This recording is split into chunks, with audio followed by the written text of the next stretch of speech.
Hello friends, ഇന്ന് വന്നിരിക്കുന്ന അതിഗംഭീരമാണ് നമ്മുടെ സ്വന്തം മമ്മൂട്ടിയും മോഹൻലാലും ഒന്നിച്ച പാട്രിയറ്റ്. ശരിക്കും മൂവി കണ്ട് ഞാനിപ്പോൾ എത്തിയുള്ളൂ. കൈരളിയിലാണ് കണ്ടത്, ട്രിവാൻഡ്രം. എന്താ പറയുക, സിനിമ എന്ന് പറഞ്ഞാൽ ശരിക്കും മഹേഷ് നാരായണൻ ഫിലിം. ഇതിൽ മമ്മൂട്ടി എന്നോ മോഹൻലാൽ എന്നോ കുഞ്ചുക്കോബനെന്നോ എന്താ പറയുക ഫഹദെന്നോ ഇല്ലാണ്ട് നയൻതാര അങ്ങനെയല്ല, ഒരു ക്യാരക്ടറാണ്. ഓരോ ക്യാരക്ടറിനും അതിൻ്റേതായിട്ടുള്ള എന്താ പറയുക പ്രാധാന്യം കൊടുത്തുകൊണ്ടുള്ള സിനിമ. കാരണം ഓരോ ക്യാരക്ടറിന് വേണ്ടി ആ സിനിമയിൽ എത്ര വലിയ ബിഗ് സ്റ്റാർ ആണെങ്കിലും അവരതിനു വേണ്ടി പ്രയത്നിച്ചിട്ടുണ്ട്. അത് ആ സ്ക്രീൻ മൊത്തം കാണാൻ പറ്റും. ഒരു ക്യാരക്ടറിനെ കാണിക്കും, സാധാരണ ഒരു നായകനെ കാണിക്കുമ്പോൾ ഉണ്ടാകുന്ന ആഘോഷങ്ങളൊന്നും അല്ല ഈ സിനിമയ്ക്ക്. വളരെ കാഷ്വലായിട്ടാണ് ഇതിൽ ഇൻട്രോ കാണിക്കുന്നത്. ഓരോരുത്തരുടെയും അതിന് വളരെ ജെന്യൂനായിട്ട് ഈ സിനിമ ചിലപ്പോൾ ഒരു ജെന്യൂനായിട്ട് ഫീൽ ചെയ്യും. കാരണം നമുക്ക് ഈ സിനിമ പല കാര്യങ്ങളും ഒരു കണക്ട് ചെയ്യാൻ പറ്റും. നമ്മുടെ ഇന്നത്തെ റിലവൻ്റ് ആയിട്ടുള്ള കാഴ്ചപ്പാടും ഇല്ല റിലവൻ്റ് ആയിട്ടുള്ള പല സമകാലിക പ്രശ്നങ്ങളുമായിട്ട് കണക്ട് ചെയ്യാൻ പറ്റുന്ന രീതിയിലേക്ക് ഈ സിനിമ വരുന്നുണ്ട് എന്ന് പറയുന്നത് എനിക്ക് ഭയങ്കരമായിട്ട് ഇഷ്ടപ്പെട്ടു പോയി. കാരണം അതെങ്ങനെയാണ് ചിലപ്പോൾ നമ്മുടെ ഈ വെബ് നമ്മുടെ ക്യാമറ ആക്സസ് എന്നൊക്കെ പറയുന്ന സംഭവം ഉണ്ടല്ലോ, അതൊക്കെ എങ്ങനെയാണ് നമ്മൾ ചെയ്യുന്നത്, നമ്മുടെ ഓരോരുത്തരും ജീവിതത്തിന് ഹാനിക്കപ്പെടുന്ന രീതിയിൽ അങ്ങനെ ഉണ്ടല്ലോ. കഥയിലേക്ക് ഞാൻ അധികം പോകുന്നില്ല. പക്ഷേ പടം സംസാരിക്കുന്ന വിഷയം ഒരു ഫിക്ഷൻ ആണെങ്കിലും അത് നിലവിൽ എവിടെയൊക്കെ സംഭവിക്കുന്നുണ്ട്, എവിടെയൊക്കെ സംഭവിച്ചു കൊണ്ടിരിക്കുന്നുണ്ട്. പലതിനും വിറ്റ്നസേഴ്സ് ഉണ്ട് ഈ ലോകത്ത്. അതൊക്കെ ഈ സിനിമ പറയാതെ പറഞ്ഞു പോകുന്നുണ്ട്. പക്ഷേ സിനിമ ഒരു രക്ഷയില്ല. കുറേ മമ്മൂട്ടി മോഹൻലാലിൻ്റെ ഒരു സ്ക്രീനിങ് പ്രസൻസ് ഉണ്ടല്ലോ, അത് ശരിക്കും പറഞ്ഞാൽ ഒരു രക്ഷയില്ല സാധനം. കാരണം കുറേ കാലങ്ങൾക്ക് ശേഷമാണ് ഈ രണ്ടുപേരെ നമ്മൾ കാണാൻ ഈ ഒരു സ്ക്രീനിലേക്ക് കിട്ടുന്നത്, ഒറ്റ സ്ക്രീനിൽ കിട്ടുന്നത് 18 വർഷങ്ങൾക്ക് ശേഷം പറയുമ്പോൾ. സോ ഇറ്റ്സ് എ ബിഗ് ഇല്ലേ, ഒരു ലോങ് ബാക്കാണ്. അപ്പോൾ അതിനുശേഷം വരുന്നൊരു സിനിമ എത്രമാത്രം നമ്മളെ എന്താ പറയുക സാറ്റിസ്ഫൈഡ് ചെയ്യുന്നൊക്കെ ഉള്ള കാര്യം എനിക്ക് ഭയങ്കര ആകാംക്ഷയുണ്ടായിരുന്നു. പക്ഷേ അതിലേക്ക് നമ്മുടെ ഫഹദ് ആയിക്കോട്ടെ, അല്ലെങ്കിൽ നമ്മുടെ കുഞ്ചക്കോബൻ ആയിക്കോട്ടെ, ഇവരൊക്കെ വരുമ്പോൾ നയൻതാര ആയിക്കോട്ടെ, അവരൊക്കെ വരുമ്പോൾ എന്തായിരിക്കും സംഭവിക്കാൻ പോകുക എന്നുള്ളത് എനിക്ക് ഭയങ്കരമായിരിക്കും ഒരു ആകാംക്ഷ ഉണ്ടായിരുന്നു. കാരണം എന്തായിരിക്കും ചിലപ്പോൾ വെറുതെ ഒരു 4 പേരെ കൂട്ടിയിട്ട് സിനിമ എടുത്തിട്ട് നമ്മളെ എന്താ പറയുക ചുമ്മാ ഒരു ഗോളം തീർക്കാനാണോ സിനിമ. എനിക്ക് ഇതിൻ്റെ ഫസ്റ്റ് പോകുന്നവരെയും ആ സിനിമ തുടങ്ങുന്നവരെയും എനിക്ക് ആ ഒരു കൺഫ്യൂഷൻസ് ഉണ്ടായിരുന്നു. പക്ഷേ സിനിമ തുടങ്ങിയപ്പോൾ സിനിമയിലെ ക്യാരക്ടറാണ് ഇതിൽ ശരിക്കും മെയിനായിട്ട് ഇതിൽ എന്താ പറയുക ലീഡ് റോൾ ചെയ്യുന്നത്. കാരണം എന്ന് കഴിഞ്ഞാൽ സാധാരണ ഒരു സ്റ്റാറൊക്കെ വരുമ്പോൾ സ്റ്റാറിന് വേണ്ടി പലതും മാറ്റം വരുന്ന ഒരു സിനിമാ സമ്പ്രദായം നമ്മുടെ ലോകത്ത് ഇപ്പോൾ എല്ലാവിടെയും ഉണ്ട്. പക്ഷേ അതിൽ നിന്നൊക്കെ വേർതിട്ടിട്ടാണ് ശരിക്കും ഈ സിനിമ മഹേഷ് നാരായണൻ പറഞ്ഞ ആ വ്യക്തി ക്രിയേറ്റ് ചെയ്തിരിക്കുന്നത്. അതിലേക്ക് നമ്മുടെ സുശീൽ ശ്യാമിൻ്റെ മ്യൂസിക്കും കൂടി നോ രക്ഷമാൻ. ശരിക്കും ആ തിയേറ്ററൊക്കെ ഓളം ഉണ്ടാക്കാൻ കാര്യത്തിൽ അദ്ദേഹത്തിൻ്റെ സീൻ എലിവേറ്റ് ചെയ്യാനൊക്കെ ഭയങ്കരമായിട്ട് അദ്ദേഹത്തിന് ഹെൽപ്പ് ചെയ്തിട്ടുണ്ട്. കാരണം അടിപൊളിയായിട്ടുണ്ട്. എനിക്ക് പറഞ്ഞാൽ ഈ സിനിമ കണ്ടപ്പോൾ എനിക്ക് ഭയങ്കര ഇഷ്ടമായി പറയുന്നു. ഇവർ ആ ക്യാരക്ടറിനെയാണ് പ്രാധാന്യം കൊടുത്തത്. അതിന് സ്റ്റോറി ലൈനാണ് ഈ സിനിമയിലെ മെയിൻ. അതിന് സ്റ്റോറി ലൈനും അതിൻ്റെ ക്യാരക്ടറും എങ്ങനെയാണ് ബിൽഡ് ചെയ്ത് അതിനുശേഷം അവർ എങ്ങനെ അത് എക്സിക്യൂട്ട് ചെയ്യുന്നത്, ഇതൊക്കെയാണ് അതിൻ്റെ മെയിൻ പരിപാടി. പക്ഷേ പടം നല്ല രീതിയിൽ എടുത്ത് നല്ല അടിപൊളിയായിട്ടുണ്ട്. കാരണം ഓരോ ലൊക്കേഷനൊക്കെ തന്നെ ശരിക്കും ഈ ലൊക്കേഷനൊക്കെ ഇത്രയും വലിയൊരു ക്യാൻവാസോട് കൂടി ഈ സിനിമയൊക്കെ ചെയ്യുമ്പോൾ തന്നെ കമോൺ, ശരിക്കും ഇങ്ങനെയൊക്കെ ഒരു സിനിമകൾക്ക് എത്രമാത്രം കോടി രൂപ ചിലവായെന്ന് അല്ലേ അത് ചിന്തിച്ച് പോകുമ്പോൾ തന്നെയാണ് പറയുന്നത് 125 കോടിയോളം ഇവർ ചിലവാക്കിയെന്നൊക്കെയാണ് പറയുന്നത്. പറഞ്ഞു അത് നമുക്ക് സിനിമയിൽ കാണാൻ പറ്റും. പല ടെക്നോളജികൾ ഉപയോഗിക്കുന്നതും അതിന് ആ ടെക്നോളജികൾ വളരെ ബ്രില്യൻ്റായിട്ട് അതിനെ എക്സിക്യൂട്ട് ചെയ്യാനൊക്കെ ഈ സിനിമയ്ക്ക് കഴിഞ്ഞിട്ടുണ്ട്. അത് ശരിക്കും പറഞ്ഞാൽ മഹേഷ് നാരായണൻ്റെ ഒരു വിഷൻ വളരെ സൂപ്പറായിട്ടുണ്ട്. കാരണം ദില്ലിനെയൊക്കെ വളരെ മനോഹരമായി കാണിക്കാൻ, ഒരുപക്ഷെ ദില്ലി ഇത്രയും മനോഹരമായിട്ട് പല സിനിമയിൽ നമ്മൾ കണ്ടിട്ടുണ്ടെങ്കിൽ പോലും പക്ഷേ ഇതിലൊരു വേറിട്ടൊരു ദില്ലിയുടെ ലൊക്കേഷൻസ് നമ്മൾ കാണിക്കാൻ അവർ ശ്രമിച്ചിട്ടുണ്ട്. എന്തായാലും മറ്റേ മെയിൻ ഗവൺമെൻറ് സ്ഥാപനങ്ങൾക്കൊന്നും മാറ്റം വരുത്തില്ല. പക്ഷേ എന്നിരുന്നാലും അത് കാണിക്കാതിരിക്കാൻ പറ്റില്ലല്ലോ, അത് അപ്പോഴും അങ്ങനെ തന്നെയാണ്. അതല്ലാതെ വേറെ കുറേ ലൊക്കേഷൻസൊക്കെ കാണിച്ച് നമ്മളെ ഇമ്പ്രസ് ചെയ്യിക്കാനായിട്ട് ഈ സിനിമ ശ്രമിച്ചിട്ടുണ്ട്. അത് ഭയങ്കരമായിട്ട് ഒരു അഡ്വാൻറ്റേജ് ആയിട്ട് എനിക്കും തോന്നിയായിരുന്നു. കാരണം നല്ല രസമുണ്ട് കാണാൻ. സിനിമ ഒരു 9:15 നമുക്ക് സിനിമ തുടങ്ങി 12:20 ആകുമ്പോഴേക്കും പടം കഴിഞ്ഞു. എന്തായാലും ആ ഒരു 12-12:15 പടം കഴിഞ്ഞു. പടം നല്ല നമുക്കങ്ങനെ ഒരു ഭാഗത്തും അങ്ങനെ ലാഗൊന്നും എനിക്ക് തോന്നിയിട്ടില്ല. എൻ്റെ ഒരു വിഷൻ നോക്കുകയാണെങ്കിൽ എനിക്ക് ഈ സിനിമ മോറോവർ നമ്മൾ ഈ ഫാൻറ്റസിയിലേക്ക് പോകുന്നതിൻ്റെ പകരം ഒരു കണക്ട് ചെയ്ത് കഥയായിട്ട് പോവുകയാണെങ്കിൽ പടം കുറച്ചുകൂടി ബെറ്റർ ആയിരിക്കുന്ന വിചാരിക്കുന്ന ആളാണ് ഞാൻ.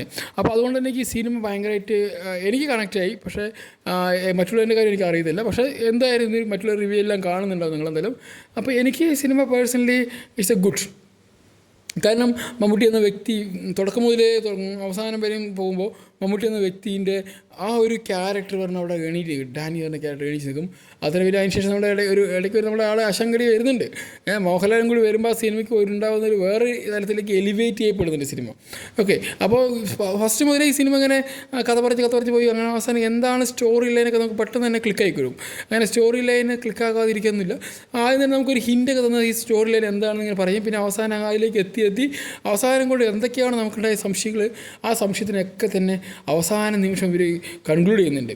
അത് വളരെ മനോഹരമായിട്ട് തന്നെ എക്സിക്യൂട്ട് ചെയ്തിട്ടുണ്ട്. ഒരു സിനിമയുടെ തുടക്കവും എൻഡിങ് എങ്ങനെ വേണമെന്ന് ശരി, ഒരു പക്ഷേ പാട്രിയോട്ടിൽ ഇത്രയും വലിയ സ്റ്റാറെ വെച്ച് അവർ ചെയ്യാൻ കാണിച്ചൊരു ഒരു ധൈര്യം ഉണ്ടല്ലോ, അത് വളരെ വലുതാണ്. കാരണം ഫഹദ് പിന്നെ as usual he's done very good job അല്ലേ. പിന്നെ അതിൻ്റെ കുഞ്ചക്കോവനാണെങ്കിലും വെരി നൈസ്. പിന്നെ ഓരോരുത്തരും വരുന്നവരെയൊക്കെ ഓരോരുത്തരും വരുന്നത് അവർക്കുള്ള സ്പേസ് അവിടെ ഉണ്ട്. ആ ഒരു പക്ക സ്പേസ് വരുമ്പോൾ അത് എങ്ങനെയാണ് ആ ഒരു വ്യക്തിനെ അവിടെ എക്സിക്യൂട്ട് ചെയ്യേണ്ടത് അത് വളരെ വ്യക്തമായി കാണിച്ചിട്ടുണ്ട്. ഒരാളും വന്ന് വെറുതെ പോകുന്നില്ല. ഈവൻ ഈ സിനിമയിൽ വളരെ ചെറിയ റോളുള്ള വ്യക്തിയാണ് ഇന്ദ്രൻ ചേട്ടൻ. ആ ഇന്ദ്രൻ ചേട്ടൻ വളരെ ചെറിയ റോളാണെങ്കിൽ പോലും അത് അദ്ദേഹത്തിൻ്റെ ഒരു ഇമ്പോർട്ടൻ്റ് റോളായിട്ട് ചെയ്യാൻ ഈ സിനിമയ്ക്ക് കഴിഞ്ഞിട്ടുണ്ട്. അതിനാണ് ഓരോ ക്യാരക്ടറും ഇതിൽ വളരെയധികം ബ്രില്യൻ്റായിട്ട് എന്താ പറയുക അതിനെ ക്രിയേറ്റ് ചെയ്ത് വെച്ചിട്ടുണ്ട്. ആ ക്രിയേഷൻ നമുക്ക് ആ സ്ക്രീനിൽ കാണാൻ പറ്റുന്നുണ്ടെന്നുള്ള കാര്യം വളരെ വലുതാണ്. കാരണം അത്രയും മനോഹരമായ ഒരു സ്ക്രിപ്റ്റ് ഉണ്ടെങ്കിൽ മാത്രമേ അത്രയും നല്ല രീതിയിൽ എക്സിക്യൂട്ട് ചെയ്യാൻ പറ്റുള്ളൂ.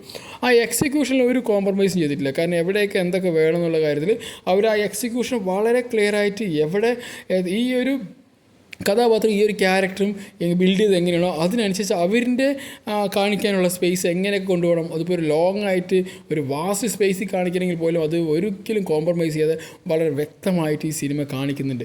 അതൊരു സ്പേസിൻ്റെ ആയിക്കോട്ടെ, നമ്മുടെ എയർഫോഴ്സ് അങ്ങനെയുള്ളൊരു ഗവൺമെൻറ്റിൻ്റെ ഓരോ ഫോഴ്സിനെ കാണിക്കുമ്പോഴാണ് പോലും അത് വളരെ ഭംഗിയായിട്ട് ആ ലൊക്കേഷനൊക്കെ ലൈവ് ലൊക്കേഷനൊക്കെ കാണിച്ച് നല്ല മനോഹരമായിട്ട് ചെയ്യാൻ ഈ സിനിമയ്ക്ക് കഴിഞ്ഞത്. മഹേഷ് നാരായണൻ എങ്ങനെ ചെയ്തു എന്നുള്ള കാര്യത്തിൽ എനിക്ക് ഭയങ്കര സംശയമുണ്ട്. കാരണം ചില സീൻസൊക്കെ നമുക്ക് കാണുമ്പോൾ അതൊക്കെ എങ്ങനെയായിരിക്കും അവിടെ ചെയ്തിട്ടുണ്ട്, ഇത്രയും ക്രൗഡ് പുള്ളിങ് ആയിട്ട് നടക്കുന്ന ഒക്കെ എങ്ങനെ ചെയ്യാൻ പറ്റുന്നുള്ള കാര്യം എനിക്ക് ഭയങ്കര ഡൗട്ടായിരുന്നു. അതുപോലെ തന്നെ ദില്ലിയിൽ മെട്രോയെല്ലാം കാണിക്കുന്നുണ്ട്. അതൊക്കെ വളരെ റഷ്ഫുള്ളായിട്ട് എനിക്കെന്നെ ദില്ലിയിൽ പേഴ്സണലി അറിയുന്നത്, ഞാൻ ദില്ലിയിലൊക്കെ ഇരുന്നുകൊണ്ട് ദില്ലി പേഴ്സണലിലേക്ക് അറിയുന്നതുകൊണ്ട് വളരെ റഷ്ഫുള്ളായിട്ടുള്ള ഏരിയയാണ് ഈ ദില്ലി മെട്രോ എന്ന് പറയുന്നത്. അവിടെയൊക്കെ കൊണ്ട് ഷൂട്ട് ചെയ്ത് ഭയങ്കര മനോഹരമായിട്ടൊരു ഷൂട്ട് ചെയ്തിട്ടുണ്ട് പല രംഗങ്ങളും. അതൊക്കെ ഭയങ്കര രസമുണ്ട്. എന്നാലും ഈ ഒരു ബ്രില്യൻ്റ് ആയിട്ടുള്ളൊരു എക്സിക്യൂഷൻ മഹേഷ് നാരായണൻ്റെ എടുത്ത് പറയേണ്ടത് തന്നെയാണ്. അതോടൊപ്പം തന്നെ ഇതിനിപ്പോൾ കാണിച്ചിട്ട് നമ്മുടെ ഓരോ ആക്ടറിൻ്റെയും ഓരോ സ്പേസ് പക്ക കൊടുത്തുകൊണ്ട് അവർക്ക് ഒരിക്കലും നിരുത്സാഹപ്പെടുത്താതെ ഈ സിനിമ കാണിച്ചത് സോ ഗുഡ്. എന്നാലും ഈ സിനിമ ആടി തിമർക്കുന്നുള്ള കാര്യത്തിൽ യാതൊരു സംശയമില്ല. എന്തായാലും ഗൈസ്, നിങ്ങൾ ഈ സിനിമ കണ്ടിട്ടില്ലെങ്കിൽ എത്രയും പെട്ടെന്ന് കാണുക. പിന്നെ ഈ സിനിമയിൽ എനിക്ക് തോന്നിയത് തന്നെയാണ്, എല്ലാവർക്കും ഒരു ഈക്വൽ സ്പേസ് കൊടുത്തിട്ടുണ്ട്. അവരുടെ പെർഫോമൻസൊക്കെ സൂപ്പറാണ്. നയൻതാരൻ്റെയൊക്കെ എടുത്ത് പറയേണ്ട സ്പേസ് തന്നെയാണ്. കാരണം നയൻതാരനെ കാണിക്കുന്നതൊക്കെ വളരെ കൂളായിട്ടുണ്ട്. ഓരോ ഇപ്പോൾ മോഹൻലാലിനെ കാണിക്കുകയാണെങ്കിലും മമ്മൂട്ടിയെ കാണിക്കുകയാണെങ്കിലും അതോടൊപ്പം തന്നെ നമ്മുടെ കുഞ്ചക്കോവനെ കാണിക്കുകയാണെങ്കിലും ഫഹദിനെ കാണിക്കുകയാണെങ്കിലും നയൻതാര എല്ലാവരും കാണിക്കുന്നത് വളരെ എന്താ പറയുക ഒരു ക്യാരക്ടറിന് കൊടുക്കുന്ന ഒരു ഇൻട്രൊഡക്ഷൻ ഉണ്ടല്ലോ, വളരെ നീറ്റായിട്ട് ആ ഒരു ക്യാരക്ടറിന് ഇൻട്രൊഡക്ഷനാണ്.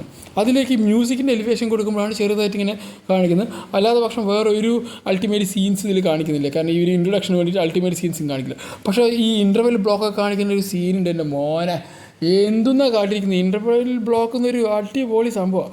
കാരണം അത് മിസ് ചെയ്യരുത്, ഈ സിനിമ നിങ്ങൾ തിയേറ്ററിൽ മിസ് ചെയ്യരുത്. കാരണം അത്ര ഒരു ബ്രില്യൻ്റ് ആയിട്ടുള്ളൊരു സ്ക്രിപ്റ്റിങ്ങും ബ്രില്യൻ്റ് ആയിട്ടുള്ള സ്റ്റോറി ലൈനും ബ്രില്യൻ്റ് ആയിട്ടുള്ള എക്സിക്യൂഷനുമാണ് ഈ സിനിമ കൊണ്ട് എനിക്ക് മനസ്സിലായത്. വളരെ ഗംഭീരമായിട്ട് സിനിമ എടുത്തു വെച്ചിട്ടുണ്ട്.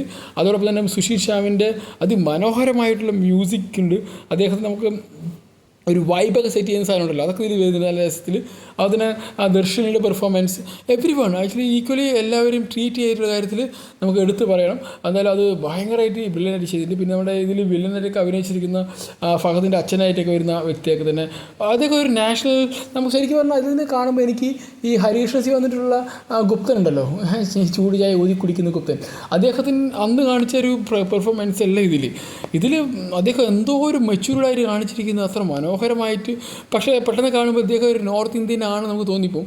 പക്ഷേ ആ ഡ്രസ്സിങ് എല്ലാം ഇട്ട് വരുമ്പോൾ പക്ക ഒരു മലയാളി ഞാൻ നോർത്ത് ഇന്ത്യൻ ആക്കി മാറ്റാൻ ശ്രമിച്ചതിൽ അടിപൊളിയായിട്ടുണ്ട്. അതായത് അതൊക്കെ അടിപൊളിയായിട്ട് എടുത്തിട്ടുണ്ട്. കാരണം ഈ സിനിമയുടെ ഏറ്റവും വലിയൊരു ബാക്ക് ബോൺ ഞാൻ മനസ്സിലാക്കുന്നത് ഈ സിനിമയുടെ സ്റ്റോറിയും സ്ക്രിപ്റ്റിങ്ങും പിന്നെ അതിൻ്റെ എക്സിക്യൂഷനും പിന്നെ അതിനെ ആർട്ടിസ്റ്റുകൾ അവരെ എവിടെ നിർത്തി എന്ത് ചെയ്യണമെന്ന് കറക്റ്റായിട്ട് നമ്മുടെ മഹേഷ് നാരായണൻ ഇതിൽ ചെയ്തിട്ടുണ്ട്. എന്തായാലും ഇതിനൊപ്പം തന്നെ ഏറ്റവും എടുത്തു പറയുന്നത് ആൻഡ്രോ ജോസഫിൻ്റെ എന്ന ആ ഒരു വ്യക്തിയുടെ ഒരു എക്സ്പേർട്ട് ഒരു എന്താ പറയുക കാശ് മുടക്കാൻ കാണിച്ച ഒരു മനസ്സാണ് അദ്ദേഹം ഇത്രയും വലിയൊരു കോടികളൊക്കെ ഇറക്കി ഈ സിനിമ ഇറക്കാൻ കാണിച്ചത്. So good. എന്തായാലും ഈ സിനിമ എന്താ ഒരിക്കലും പുറത്തുനിന്നുള്ള ആൾ വന്നിട്ട് പ്രൊഡ്യൂസ് ചെയ്യുന്നില്ല. എന്തായാലും നമ്മുടെ ആളുകൾ തന്നെ പ്രൊഡ്യൂസ് ചെയ്ത് വളരെ ഗംഭീരമായി. എന്തായാലും സിനിമ സോ ഗുഡ്. എല്ലാവരും പോയി സിനിമ തിയേറ്ററിൽ തന്നെ കാണാൻ ശ്രമിക്കുക. എനിക്ക് പേഴ്സണലി ഭയങ്കര ഇഷ്ടമായി. കാരണം അങ്ങനെ എനിക്ക് വലിയ പ്രശ്നം തോന്നിയിട്ടൊന്നുമില്ല. നല്ല അടിപൊളിയായിട്ടുണ്ട്. എല്ലാം തന്നെ സ്ക്രിപ്റ്റിംഗ് ആയിക്കോട്ടെ, ആക്ടിങ് ആയിക്കോട്ടെ, സ്റ്റോറി ലൈൻ ആയിക്കോട്ടെ, അതുപോലെ തന്നെ അവരെടുക്കുന്ന ഓരോ മറ്റേ സ്ക്രീൻ പ്ലേ ആയിക്കോട്ടെ, അതുപോലെ തന്നെ എഡിറ്റിംഗ്, അതുപോലെ തന്നെ മ്യൂസിക്, സൂപ്പർ സൂപ്പർ എല്ലാം അടിപൊളിയായിട്ടുണ്ട്. നിങ്ങൾ പോയി സിനിമ കാണൂ, കണ്ട് ആസ്വദിക്കൂ. നല്ലൊരു ദിവസമായി മാറട്ടെ നിങ്ങൾക്ക് എല്ലാവർക്കും. ഓക്കെ, അപ്പോൾ എല്ലാവരും take care. Bye bye, see U.